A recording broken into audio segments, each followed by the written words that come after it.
Makanya orang habis hubungan intim itu makruh makan, makruh tidur lagi, makruh nyemil-nyemil itu makruh sebelum wudhu. Kalau wudhu kan, kalau imbo wudhu sunatnya imbo, bukan imbo mangan.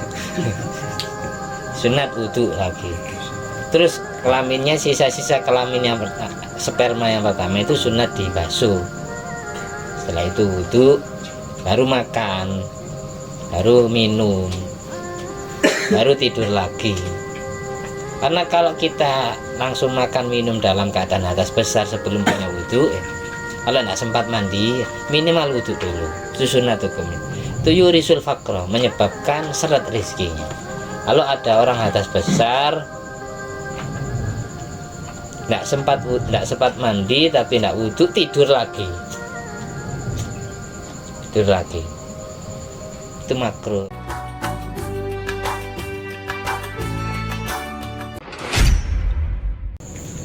Assalamualaikum warahmatullahi wabarakatuh.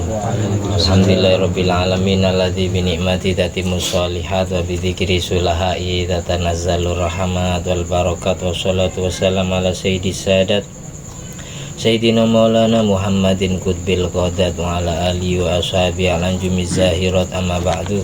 Rabbi syrah li sadri wa yassir li amri wa hlul 'uqdatam min lisani yafqahu qawli. Rabbi zidni ilma warzuqni fahma. Allahumma aftah alaina futuhal arifin waj'alna khalisatan liwajhikal karim. Allahumma arzuqna fahman nabiyyin wa ilhamal malaikatil muqarrabin. Allahumma nawwir qulubana bi nuri hidayatika kama nawwartal arda bi nuri syamsika. Rabbana anfa'na bima 'allamtana, rabbi 'allimna alladhi yanfa'una, rabbi faqina wa faqi ahlana wa qarabatin wa ashabin lana fi dinina.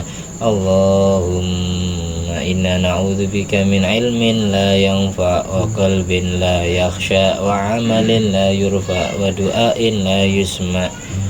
Allahumma sholli ala sayyidina Muhammadin wa ala ali sayyidina Muhammad ma'adinil judi wal karama bail ilmi wal hilmi wal qiyam wa barik wa sallim alhamdulillahi rabbil alamin. Bismillahirrahmanirrahim. Yang nak bawa kita buka huruf itu. Qala ba'dul arifin, sebagian orang yang arif billah, orang yang kenal Allah, orang yang ma'rifat billah. Arifin itu berarti orang yang kenal Allah. Berarti dia sudah arifin. Yang pertama itu biasa disebut iman ilmin, iman ayan, iman yang nyata itu ma'rifatullah bi muraqabatil qalbi. Mengetahui Allah, mengenal Allah dengan cara hati muraqabah, hati merasa selalu dilihat Allah. Itu berarti orang yang makrifat kelas pertama, orang yang makrifat kelas pertama itu ma'rifatullah bi muraqabatil qalbi. Mengetahui Allah atau mengenal Allah dengan cara hati muraqabah, hati merasa selalu dipantau, dilihat oleh Allah. Haibatuhu daiman fi qalbi, kewibawaan Allah selalu ada di dalam hatinya. Kemanapun dia pergi, sedang apapun dia, kapanpun dan dimanapun dia berada, itu selalu merasa dilihat Allah. Itu termasuk arifin kelas pertama. Ada arifin kelas kedua, itu yang tadi makom muraqabah namanya. Ada makom itu makom musyahadah, yaitu ru'yatullah biqalbi, melihat Allah dengan hati. Kalau tadi hati merasa dilihat Allah, kalau sekarang ini hati melihat Allah, beda. Itu makom musyahadah namanya. Makom musyahadah ini orang yang sudah sampai di makom musyahadah, ru'yatullah biqalbi, hatinya melihat Allah. Ini sohibwa mahjubun anil hawadis, dia terhijabi dari melihat makhluk. Yang dia lihat selalu zatnya Allah. Melihat apa saja lihat Allah. Makanya ada makalah al-arif ya'rifu rabbahu fi kulli syai'. Orang yang makrifan melihat Allah dalam segala sesuatu. Itu bukan mata kepalanya yang lihat, tapi hatinya, hijabnya hati Allah buka sehingga bisa kasyaf, bisa tembus lihat Allah. Lihat apa saja lihat Allah, tadi tidak lihat makhluknya sama sekali. Itu arif billah yang model makom, yang sampai di makom musyahadah, di atasnya makom muraqabah. Terus yang terakhir makom hakikat. Hakikat itu berarti kalau orang sudah sampai di makom hakikat, alfana billah wasyakru bihubbi. Alfana billah wasyakru bihubbi. Dia sirna dari segala-segalanya. Dia sirna dari sesuatu yang selain Allah. Sirnanya sesuatu selain Allah itu sebab Allah. Wasyakru bihubbi, dia mendem mabuk cinta terhadap Allah. Ini orang yang sama seperti ini nih, fana wis, kelihatan kayak orang gila. Namanya jadzab itu loh. Bahasa kita orang jadzab itu berarti dia sirna dari segala-segalanya selain Allah. Bahkan dia sirna dari dirinya sendiri, tidak merasa dirinya ada. Beda dengan yang makom musyahadah, itu merasa dirinya ada, yang dilihat Allah. Tapi kalau sudah makom hakikat, yang wujud hanya Allah, dirinya tidak merasa ada. Karena yang nyetir semua organ tubuhnya, mata, telinga, lidah, kaki, tangan, Allah semua yang gerakan, Allah semua yang. Jadi mungkin kalau kita medayo bertamu ke orang seperti itu, kita merasa ngobrol dengan beliau, tapi beliaunya sendiri itu tidak merasa didayoi oleh kita. Orang yang tutup makom seperti ini itu lisannya yang berucap ya Allah yang ngatur. Makanya banyak mustajab mandi. Jadi orang yang mabuk cinta karena Allah itu sirna dari segala-galanya selain Allah yang dia lihat. Itu beda ya, beda ini. Sama seperti gini lah, orang yang makom hakikat itu sama seperti kaman gharika fil bahar walam yara lahu sahilan. Dia tenggelam di dalam lautan, dia tidak akan lihat tepi laut, yang dia lihat hanya laut. Orang yang tenggelam dalam lautan mahabbah kepada Allah, yang dia lihat hanya Allah. Dia tidak melihat tepi laut sama sekali. Dia tidak melihat makhluk sama sekali. Ini derajat paling tinggi, arifin paling kelas tinggi. Setidaknya kita belajar dari arifin kelas teri. Arifin kelas teri itu ma'rifatullah bimuraqabatil qalbi. Mengetahui Allah, mengenal Allah dengan cara hati merasa selalu dilihat Allah, kemanapun dan dimanapun, kapanpun kita berada. Tuh, belajar kayak gitu. Kalau kita melakukan sesuatu, Allah sedang lihat. Jadi bukan merasa dilihat, bukan hanya ketika sholat toh. Di luar sholat pun belajar seperti itu. Belajar jadi orang yang arifin, merasa selalu dilihat Allah. Itu kelas paling rendah ya sudah. Arifin kelas paling rendah. Di atas namanya makom apa tadi? Muraqabah. Di atasnya makom muraqabah, makom musyahadah, makom persaksian. Hati langsung menyaksikan Allah, sehingga makhluk tidak dia saksikan, tidak dia lihat, tapi dirinya merasa ada. Kalau sudah makom hakikat, dirinya tidak merasa ada, tidak merasa berat apa-apa, wis kayak orang gila gitu. Namanya mabuk cinta karena Allah, gila karena Allah. Itu yang kelas itu. Biasanya diistilahkan makom fana. Biasanya sembuh dari fana itu menuju makom bako. Kalau bako lihat makhluk lagi, lihat makhluk lagi. Makanya rata-rata orang yang sembuh dari jadzab itu nangis karena merasa berpisah dengan kekasih sejati. Ibaratkan makom fana itu makom gula, makom legi. Makom bako melihat makhluk, mata melihat makhluk, hati lihat Allah, itu namanya bako ya. Kalau bako itu seperti makom kopi karena kelihatan dunia, pahit,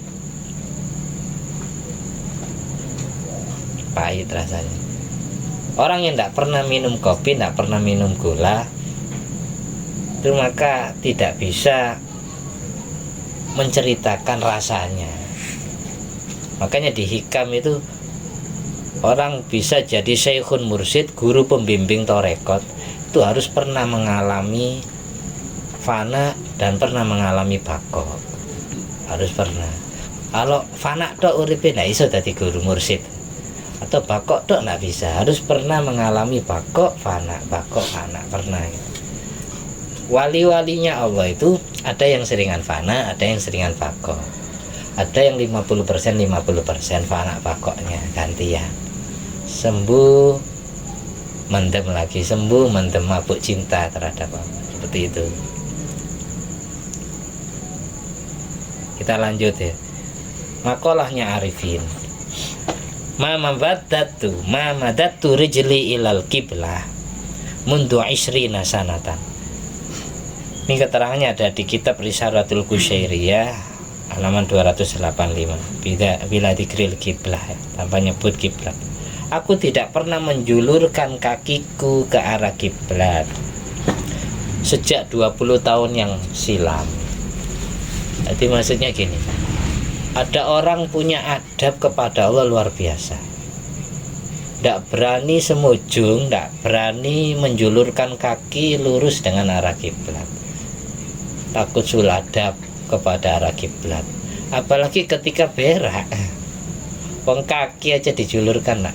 Jadi kiblat itu tempat penghadapan kita ketika sholat, ketika ibadah, ketika zikir. Tidak pantas dihadapi kaki, apalagi dihadapi kelamin.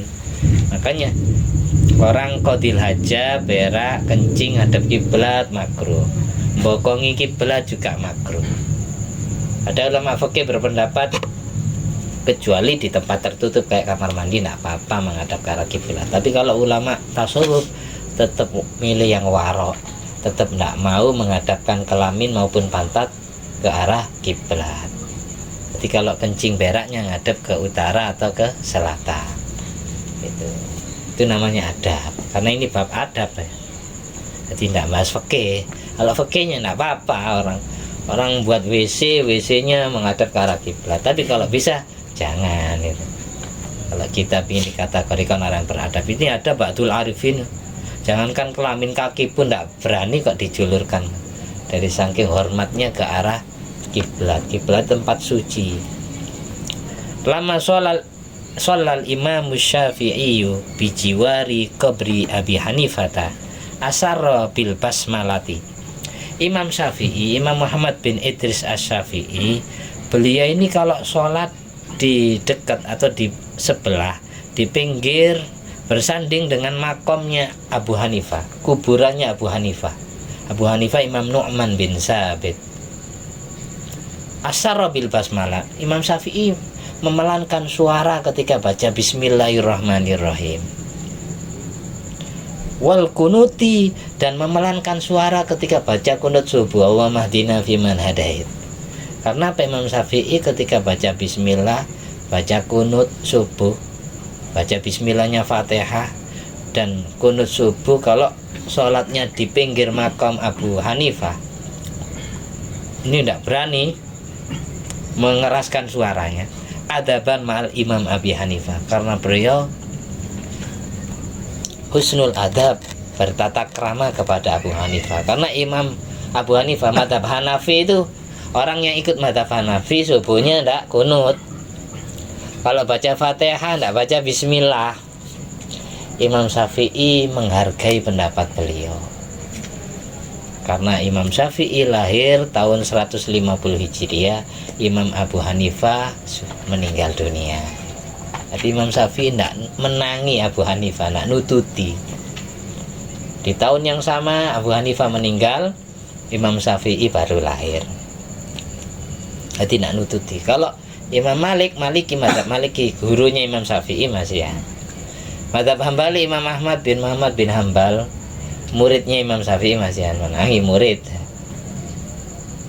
Jadi mazhab Maliki gurunya mazhab Syafi'i, mazhab Hambali muridnya mazhab Syafi'i. Kalau mazhab Hanafi tidak nututi. Jadi 4 mazhab fikih.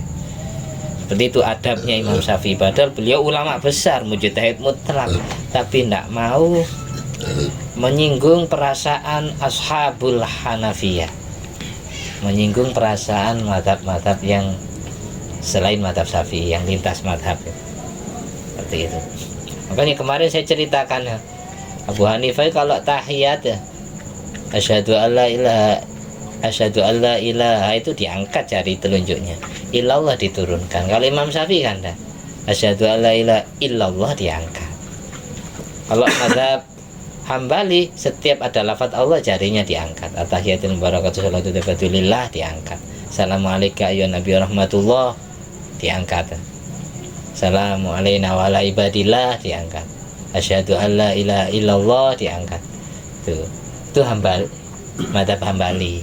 Kalau mazhab Maliki, mulai at-tahiyat sampai fil alamin innaka hamidum majid, awalan wa akhiran, jari-jarinya digerakkan.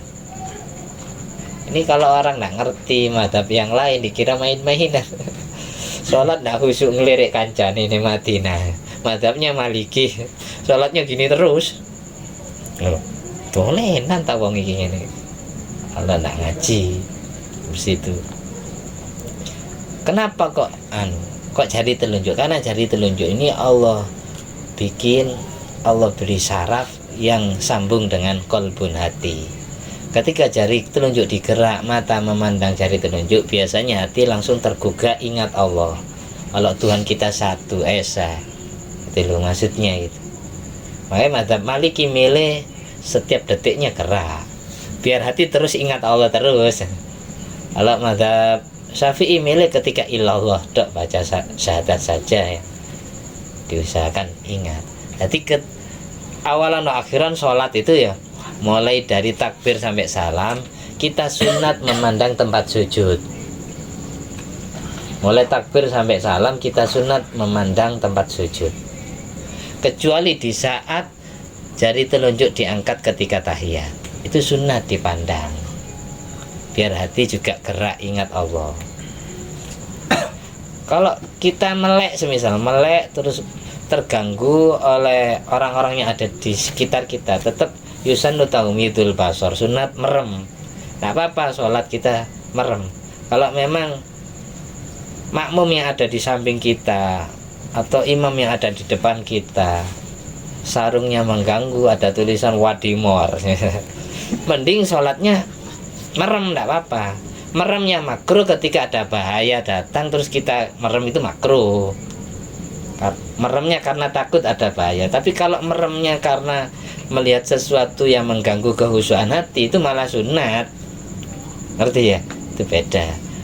Imamnya tulisan Donggala ditaruh di belakang, sholatnya memandang tempat sujud, akhirnya mau Donggala, ndak eling Allah. Mending merem, mending sholat merem. Merem lebih khusyuk daripada melek. Itu paham ya? Kita lanjut.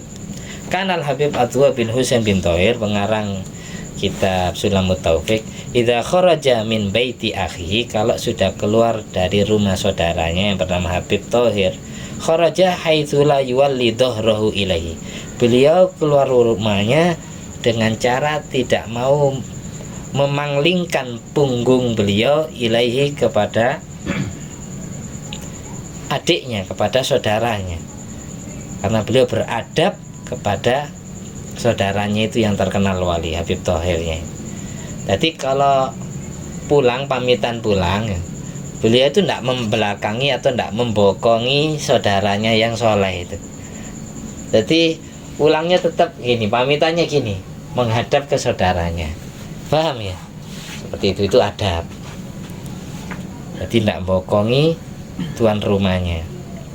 Bal yarji'u kohkoro, beliau pulangnya dengan cara melaku mundur, melaku mungkur. Kohkoro itu melaku mungkur, melaku mundur lah ya. Pantatnya yang jalan, bukan depannya yang jalan. Nanti. Wa kana la yatakallamu fi hadrati, dan beliau tidak mau berbicara ketika ada di pinggir saudaranya yang dihormati itu. Illa idza bada'ahu akhu bil kalam, kecuali saudaranya itu memulai pembicaraan. Nakoni, menanyakan dulu, berkalam dulu, baru beliau ngomong. Itu namanya adab. Jadi ini bisa kita tiru. Ketika kita sowan ke dalamnya wali, kalau wali itu tidak nanyakan, kita tidak usah ngomong dulu, karena beliau itu orang yang arif billah, pasti firasatnya tajam. Ittaqu firasatal mukmin, katanya Rasulullah.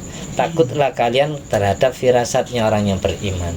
Fa innahu yanzuru binurillah. Karena orang yang sudah sampai derajat iman yang sempurna, dia memandangnya dengan pandangan nur Allah, dengan pakai cahaya Allah yang ada di dalam hatinya.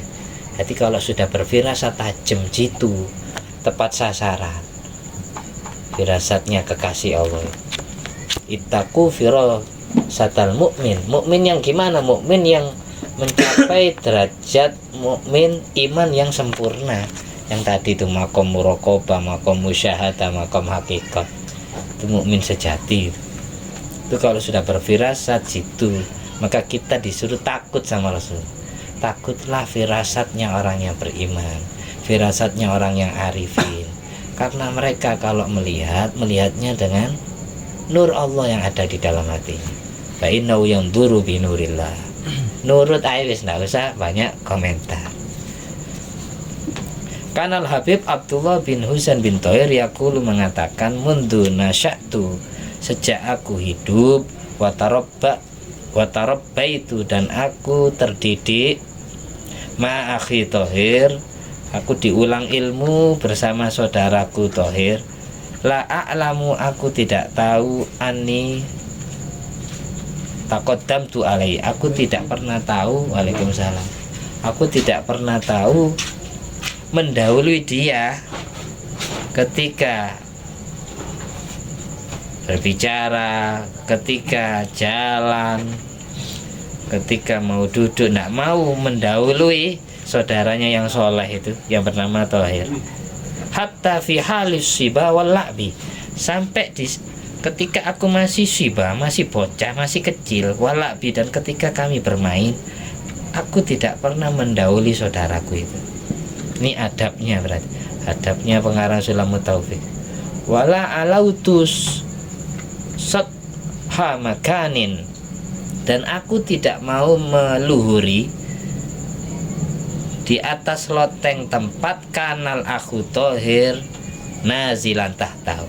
Aku tidak pernah diam di atas loteng ketika saudaraku yang bernama Thohir sedang diam di bawahnya loteng. Itu tidak mau diam di tempat atas kalau saudaranya yang soleh itu ada di bawah. Ini menghormati kesolehannya, menghormati ilmunya. Ini adabnya Habib Abdullah bin Husain bin Thohir, pengarang kitab Sulamut Taufik itu. Menghormati ilmu, menghormati kesolehan seseorang atau kesepuhan seseorang. Kalau orang tua kita duduk di bawah, kita jangan duduk di atas. Ini namanya adab. Meskipun adab yang dibuat oleh orang dulu itu tidak ada keterangan di kitab, tidak apa-apa kita ikuti, karena mereka soleh, mereka tidak pernah maksiat atau jarang maksiat, mereka tidak pernah bohong. Terus kemudian Al-Habib Abu Bakar bin Umar bin Yahya, idza ahadun sa'alahu an syama'ilil Habib Abdullah bin Umar awil Habib Thohir bin Husain awil Habib Abdullah bin Husain. Habib Abu Bakar bin Umar bin Yahya kalau ditanyai seseorang tentang syama'il, tentang budi pekerti, tentang perangai baik Habib Abdullah bin Umar, Habib Thohir bin Husain, Habib Abdullah bin Husain, yakumu, beliau mengatakan gini, yakumu tawaddu'ah, beliau semua melakukan wudhu, wa yaghtasilu, dan mandi, wa yasta'milu thiyabahu, menggunakan pakaian terbaiknya, wa yastaqbilul qiblata. Oh gini nih maksudnya, ini saya salahin. Habib Abu Bakar bin Umar bin Yahya kalau ditanyai santri tentang budi pekerti atau akhlaknya tiga orang, Habib Abdullah bin Umar, Habib Thohir bin Husain, Habib Abdullah bin Husain, beliau tidak langsung jawab, beliau masih yakumu tawadhu. Habib Abu Bakar masih melakukan wudhu. Setelah itu yaghtasilu, mandi, wa yasta'milu thiyabahu, lalu memakai pakaian terbaiknya, pakaian baru atau pakaian bersih, wa yastaqbilul qiblata, dan menghadap ke arah kiblat, wa yatatayyabu, dan memakai pewangi, harum-harum. Wa yakussu min sama'ilhim, baru beliau bercerita tentang sama'il mereka semua. Apa istilahnya sama'il itu ya? Budi pekerti perangai baik atau biografinya. Kalau bahasa ini sama'il, bahasa umumnya kita manakib. Jadi kalau baca manakibnya Syekh Abdul Qadir itu, meskipun manakib itu bukan Al-Quran, tapi usahakan wudu, mandi dulu, pakai pakaian baik, bagus, lalu menghadap ke arah kiblat, pakai wewangian, baru baca manakib. Baca manakib atau sejarahnya orang yang soleh itu dihormati, biar kita kecipratan barokah kesolehannya, barokah ilmunya, barokah kewaliannya. Barangkali kita jadi wali kayak beliau, atau anak kita yang Allah jadikan wali, atau cucu kita yang Allah jadikan wali gara-gara sering menghormati walinya Allah, meskipun hanya baca manakib. Gara-gara menghormati Syekh Abdul Qadir, akhirnya anaknya dijadikan wali kayak Syekh Abdul Qadir, atau wali di bawahnya Syekh Abdul Qadir. Bisa jadi ini maksudnya, pelajarannya dapat kita petik. Fa idza tammaha yaqul ulaika abai. Kalau beliau Abu Bakar itu sudah sempurna bercerita, sempurna kisahnya, menceritakan, itu kisah zamirnya, maka beliau mengatakan ulaika abai, itulah leluhur kita, itulah nenek moyang kita. Kalau bisa diteladani, kalau bisa ditiru, diikuti. Jangan hanya diandalkan nasabnya. Kalau hanya diandalkan nasabnya berarti takasur. Alhaakumut takasur hatta zurtumul maqabir. Takasur itu ay tafakhur bil amwal wal aulad war rijal.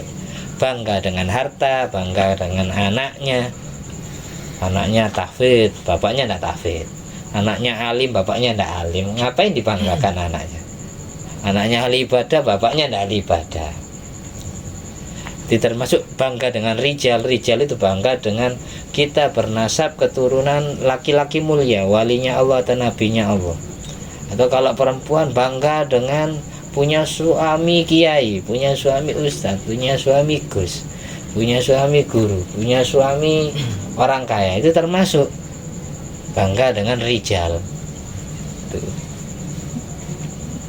Makanya itu surat Alam At-Takasur. Ada surat, di surat At-Tur itu ada ayat gini, walladzina amanu wattaba'athum dzurriyyatum biimanin alhaqna bihim dzurriyyatahum wama alatnahum min amalihim min syai' kullu mri'in bima kasaba rahin. Walladzina amanu, orang yang beriman, wattaba'athum dzurriyyatum biimanin, lalu imannya diikuti oleh anak cucunya. Ada orang soleh, lalu kesolehannya diikuti oleh anak cucunya, imannya sama dengan iman leluhurnya. Alhaqna bihim dzurriyyatahum, maka aku samakan derajatnya, katanya Allah, kelak di surga.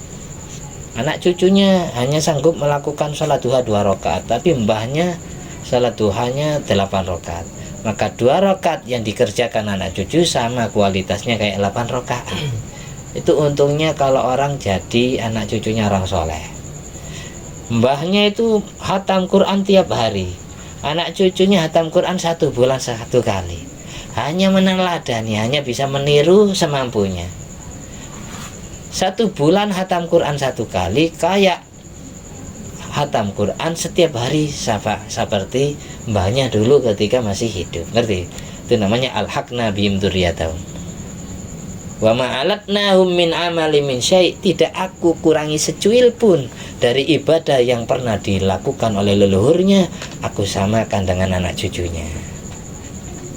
Tapi catatan paling terakhir, kullu mri'in bima kasaba rahin. Setiap seseorang tergadaikan dengan amal perbuatannya sendiri. Yang ibadah ya diganjar, yang maksiat ya dapat dosa, disiksa. Intinya gitu. Kullu mri'in bima kasaba rahin. Jadi tidak perlu mengandalkan nasab. Orang yang bertengkar bab nasab sekarang ini itu termasuk orang-orang yang takasur. Alhaakumut takasur, kalian semua terlena dengan takasur. Rebutan nasab, tukaran bab nasab, bangga-banggaan nasab. Sudah Allah ingatkan di at-takasur, kok masih debat. Alhaakumut takasur hatta zurtumul maqabir, sampai kalian ziarah ke kuburan kalian sendiri kalau sudah kalian mati. Apa perlunya takasur? Makanya gini, kalau memang leluhur kita ada yang wali, ada yang nabi, ada yang soleh, kita untung. Semisal kita jadi orang soleh, kecipratan barokahnya beliau. Kalau di atas kita tidak ada orang soleh sama sekali, kita belajar atau berusaha jadi orang soleh, berusaha jadi wali, biar anak cucu kita kecipratan kesolehan kita. Itu kita tutup di kita, meskipun kita keturunan bajingan. Makanya Imam Syafi'i mengatakan, ra'aitul ilma sahibuhu karimun walau waladathu abaun li'amun. Orang yang berilmu itu tetap terhormat, tetap mulia. Walau waladathu abaun li'amun, meskipun dia terlahir dari keturunan yang bejat. Kalau sudah alim pasti jadi wali, kalau sudah soleh pasti jadi wali, pasti jadi kekasih Allah. Ada Syekh Ma'ruf Al-Karhi, mu'allaf, non muslim, orang tuanya diislamkan juga, jadi wali besar. Malah gurunya Syekh Abdul Qadir Jilani, Syekh Ma'ruf Al-Karhi, ya bukan keturunan Nabi, jadi wali besar, wali autad ya. Kalau bukan cucu Nabi, paling full di autad, nggak bisa dikutub namanya. Terakhir, kanal Imam Baghawi la yudarrisu illa wa huwa ala taharatin. Ini adab Imam Baghawi, beliau tidak mau mengajar ilmu sebelum beliau punya wudu, jadi dalam keadaan hadas. Habis hubungan intim ngajar,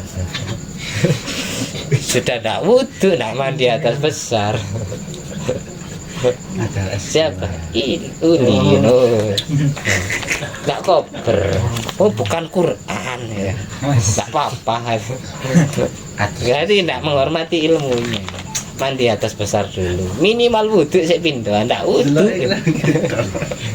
Makanya orang habis hubungan intim itu makruh makan, makruh tidur lagi, makruh nyemil itu makruh sebelum wudhu. Kalau wudhu kan, kalau imbo wudhu sunatnya, imbo bukan imbo mangan.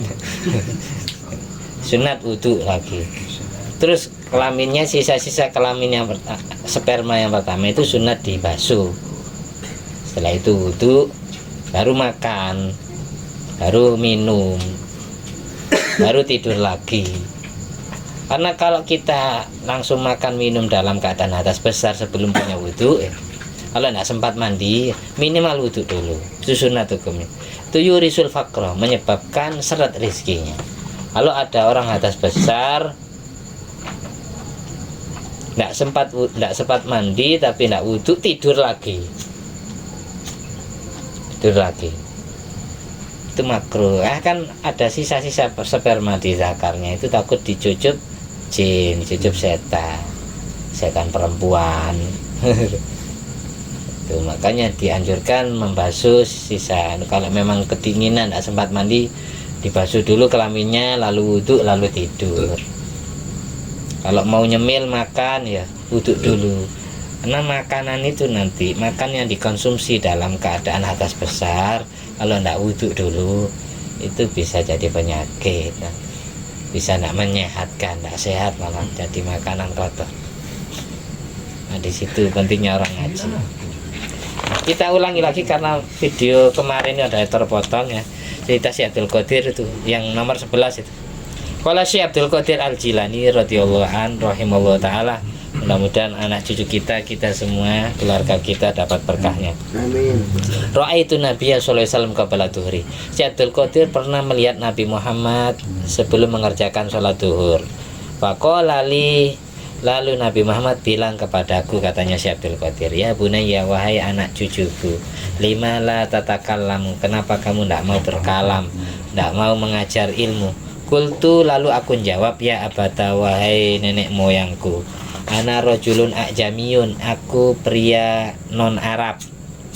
Kaifa atakallam ala fusoha ibaudat, bagaimana mungkin aku mau nyampaikan ilmu kepada orang yang kalamnya fasih di kota Baghdad ini.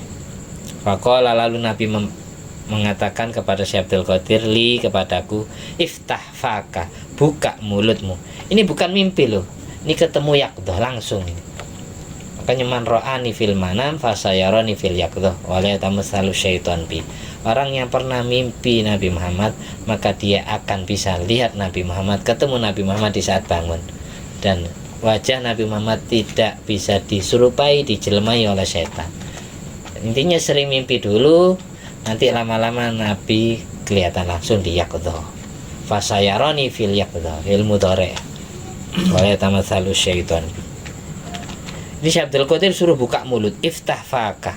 Fafahtuhu, lalu aku buka mulutku, fatafala fihi sab'an. Rasulullah meludahi mulutku berapa kali? 7 kali. Waqala, lalu Nabi Muhammad mengatakan, takalam alanna, silakan ajarkan ilmu kepada manusia, kepada umatku. Wad'u ila sabili rabbik, ajaklah mereka ke jalan Tuhanmu. Bil hikmah, dengan ilmu manfaat, wal mau'idatil hasanah, dan nasihat yang baik, pitutur yang baik. Fashollaitu dhuhra, setelah aku bertemu Nabi Muhammad SAW, lalu aku sholat duhur. Wajalastu, kemudian aku duduk. Wa hadharani khalqun kasirun, lalu banyak manusia yang berbondong-bondong datang ingin ngaji ilmu kepadaku. Katanya Syekh Abdul Qadir, fa udrija alayya, kalamku, lidahku Allah bikin laku gara-gara pernah diludahi Nabi Muhammad berapa kali? 7 kali. Faru'aitu aliyan, suatu saat aku bertemu melihat Sayyidina Ali bin Abi Thalib karamajaka iman bi izai, berdiri lurus dengan aku, fil majlis, dalam tempat dudukku. Faqala, lantas Sayyidina Ali mengatakan, ya bunayya, wahai anak cucuku. Jadi Syekh Abdul Qadir turunan Sayyidina Ali juga, karena dari garis bapak turunan Sayyidina Hasan, dari garis ibu turunnya Sayyidina Husain. Hasan Husain kakak beradik, putranya Sayyidina Ali dan Siti Fatimah Az-Zahra binti Nabi Muhammad SAW. Sayyidina Ali mengatakan, ya bunayya, wahai anak cucuku, lima la tatakallam, mengapa kamu nak mau ngajar lagi, nak mau berkalam lagi, nyampaikan ilmu lagi? Fakultu, lalu aku jawab, katanya Syekh Abdul Qadir, ya abata, wahai datukku, wahai nenek moyangku, wahai leluhurku, qad udrija aliyah, lesanku sudah Allah bikin laku, kalamku sudah dipayukna ambi Allah gitu. Kalamku sudah dibikin laku. Orang mantep kalau saya nasihati mereka mau mengikuti nasihat saya.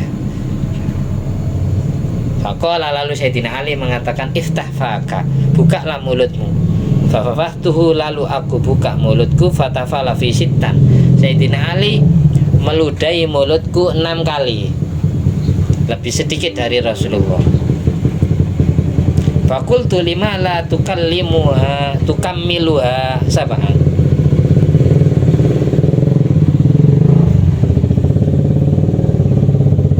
Lima la tukammiluha sab'an. Lalu aku bertanya kepada Sayyidina Ali, wahai Sayyidina Ali, kenapa panjenengan kok tidak menyempurnakan ludahannya? Nah, itu dombernya ke taflah. Kenapa jenengan tidak menyempurnakan ludahnya 7 kali, meludahi mulutku 7 kali, kok 6 kali? Jawaban Sayyidina Ali, adaban ma'a Rasulillah, karena aku husnul adab, beretika kepada Nabi Muhammad. Nabi Muhammad 7 kali meludahi mulutmu, jadi aku tidak mau menyamai beliau, aku pinginnya di bawahnya beliau, 6 kali. Tsumma tawara alayya, lalu Sayyidina Ali menyembunyikan diri, nak menampakkan diri dariku, katanya Syekh Abdul Qadir, fatakalam tu, baru aku nyampaikan ilmu lagi ke orang lain. Dari sini ya, ini perlu kita bahas fikih. Ludah itu najis apa suci? Ludah itu najis apa suci? Suci. Kecuali jika ludahnya kecampuran darah yang ada di sela-sela gigi atau gusi kan. Ludah kan suci ya. Ingus, umbel, ingus itu suci apa najis? Suci. Sperma, mani, itu suci apa najis? Suci semua. Kalau yang najis itu kencing, darah itu najis. Sekarang ini ada di fikih dibahas ini. Lalu ini kan banyak cerita-cerita. Kalau kita mulutnya diludahi wali gimana? Diludahi wali. Apakah sama statusnya kayak Sayyidina Ali itu wali bukan nabi? Gitu ya? Nabi Muhammad itu nabi. Maka boleh kita minta diludahi guru kita yang ahli zikir lesannya, kiai kita, wali kita yang kita wakin wali. Di sini dibahas gini.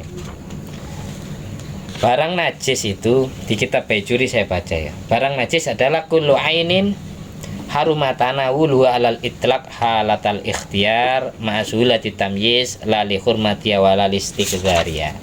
Perkara najis itu adalah setiap sesuatu yang haram dikonsumsi secara mutlak dalam keadaan ikhtiar, kehendak sendiri, ma'sulati tamyiz, beserta gampangnya dibedakan, bukan karena keharamannya dan bukan karena menjijikkannya, wala lidharariya fi badan au akal, dan bukan karena membahayakan ke badan atau akal. Itu najis. Sekarang wahadal qaid li ikhrajil mani, kata-kata tidak haram dikonsumsinya karena menjijikkan, laisa tahrimu tanawuliya listighzariya. Kata-kata ini li ikhrajil mani wa nahwi, mengecualikan sperma dan semacamnya, ludah, ingus. Minal mukhot contohnya umbel, ingus, liur, iler ya. Wal buzak, buzak ini ludah. Kama satat guru. Fa innahu, ingus dan ludah ataupun sperma. Fa innahu wa in haruma tanawulu, meskipun haram dikonsumsi. Jadi kita minum sperma itu haram, minum ludah itu haram, minum umbel ingus, umbel meler ya, terus disep misal umbel meler itu haram. Jadi mengkonsumsi sperma, istrinya dikasih sperma ya, suami ya, mengkonsumsi sperma, mengkonsumsi ingus meskipun ingusnya sendiri, mengkonsumsi ludah itu haram. Fa innahu wa in haruma tanawuluhu, meskipun haram dikonsumsi, lakin listiqdarihi, tetapi karena menjijikkannya, falaisa binajis, tidak najis. Meskipun menjijikkan tapi tidak najis, tapi haram dikonsumsi. Paham ya? Jadi kita, kayak itu umumnya orang makan permen karet, dibuat balon-balonan ya. Setelah itu meletus, dikunyah lagi, kan berarti kita minum ludah kita lagi. Kapan ludah itu haram dikonsumsi? Kapan ingus itu haram dikonsumsi? Ini wa mahallu hurmati tanawuli, haramnya mengkonsumsi ludah, ingus dan semacamnya, yaitu perkara suci tapi menjijikkan, tapi tidak najis. Perkara suci yang menjijikkan tapi tidak najis, tetap haram dikonsumsi. Kapan mengonsumsi ludah, ingus dan semacamnya itu haram? Yang pertama, sampai catat itu. Ini perlu pakai ini. Idza kharaja min ma'danihi, ketika sudah keluar dari sumbernya. Fa idza lam yakhruj al mukhot min ma'danihi wa wal anfu walal buzak min ma'dani wa wal famu lam yahrum tanawulu. Sumbernya ingus itu hidung. Ingus kalau sudah keluar dari hidung, ini haram dikonsumsi. Berarti kalau ingusnya masih ada di dalam hidung lalu ketelan, enggak masalah. Tapi kalau sudah keluar dari rongga hidung, itu berarti keluar dari sumbernya, maka haram dikonsumsi. Ludah juga gitu. Kapan ludah haram dikonsumsi? Ketika keluar dari sumbernya. Mana sumbernya ludah? Di rongga mulut. Nah, sudah nyampe di bibir, ini tidak bisa ditelan lagi. Kalau semisal kita nelen ludah yang masih ada di rongga mulut, Ini tidak apa-apa sepuas-puas kamu. Tapi kalau sudah keluar dari makdannya, dari sumbernya, dari rongga mulutnya, maka haram dikonsumsi. Jelas nggih? Itu yang pertama. Ketika sudah keluar dari sumbernya atau tambangnya, kalau emas perak ya. Yang kedua, kapan haram mengkonsumsi ludah, ingus dan semacamnya atau sperma? Idza lam yaqsidit tabarruka, ketika tidak ada niatan ngalap barokah. Syaikhul Qadir ini ada niatan ngalap barokahnya Nabi Muhammad, ngalap barokahnya Sayyidina Ali. Itu tidak apa-apa sampean diludahi oleh kiai sampean, oleh wali, sampean suruh mangap ya. Hak itu diludah itu tidak masalah. Diniati ngalap barokah saja. Kamu khoti waliyin wa buzakihi, seperti lendirnya wali dan ludahnya wali, katanya Syekh Ibrahim Al-Bajuri. Fa innahu yajuzu tanawuluhu tabarrukan bihi. Itu boleh dikonsumsi karena ngalap barokah dengan ludahnya wali atau ingusnya wali. Yang ketiga, kapan ludah dan semacamnya itu haram dikonsumsi? Malam yastahlik fi nahwima, ketika masih belum hancur bercampur dengan air. Kalau sudah bercampur dengan air, contohnya kita renang di kolam itu sudah campur ludahnya siapa saja di situ. Lalu ketelan oleh kita, meskipun ludah itu sudah keluar dari sumber mulutnya orang itu, meludah ke kolam itu, lalu ketelan oleh mulut kita, maka tidak haram karena sudah bercampur dengan air, sudah istihlak, sudah hancur, sudah campur dengan air, semacam air, ngerti ya? Tak apa-apa. Meskipun yang ditelan ludahnya sendiri ketika renang di kolam itu. Yang terakhir ini, kapan ludah itu haram dikonsumsi? Ludah, lendir dan semacamnya. Malam yaksid bihil istilzat, ketika tidak ada maksud bersenang-senang, ketika tidak ada maksud istilzat ini bercumbu rayu, ngalap enak-enak dengan istri, dengan pasangan. Contohnya kariki halilatin, seperti ludahnya istri, orang ciuman sampai saling nelen ludahnya masing-masing. Yang suami nelen ludahnya istri, yang istri nelen ludahnya suami. Ini kan niatannya istilzat, bercumbu rayu. Meskipun ludah yang dikonsumsi jaza, maka hukumnya boleh. Ngerti ya? Ketika ada tujuan istilzat. Jadi itu terakhir. Kamen seling nih. Dikop-kop. Ya Allah. Ini fakih nih perlu saya sampaikan. Nah, umum. Di kitabnya kitab Bajuri. Kalau sampean pengen lihat sendiri, sampean punya kitab di rumah, kitab Bajuri juz 1. Babnya bab apa? Bab najis. Bab najis sampean lihat di keterangan Istiqdaria, barangkali yang sudah punya. Ada itu orang sini itu dilukai Al-Mawfulayyi Jalil, itu jadi orang kaya, itu namanya tabarukan. Makanya dulu sahabat, kalau nabi beda dengan wali. Kalau nabi jangankan ludah, kotoran dan kencingnya pun, darahnya pun dianggap suci. Kalau wali, Sayyidina Ali kan bukan nabi, wali ya. Ikan niatannya tabarukan. Di fikih mazhab Syafi'i gitu. Jadi kencingnya para nabi, kotorannya para nabi, darahnya nabi itu dianggap suci, halal dikonsumsi, karena banyak sahabat yang minum. Seperti sahabat Abu Tolha, Abdullah bin Abbas, itu pernah minum darah bekamnya Rasulullah. Ada lagi pembantunya Kanjeng Nabi namanya Birkah, itu pernah minum air kencingnya Rasulullah yang diwadahi botol diminum. Kalau Khalid bin Walid tidak pernah minum darahnya Kanjeng Nabi, tapi setiap perang bawa rambutnya Kanjeng Nabi.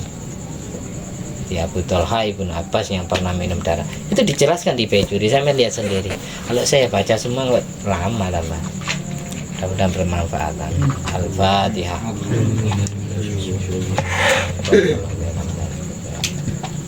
Alhamdulillah alladzi atamani hadzal ilma wa razaqani min ghairi haulin minni wala quwwatin.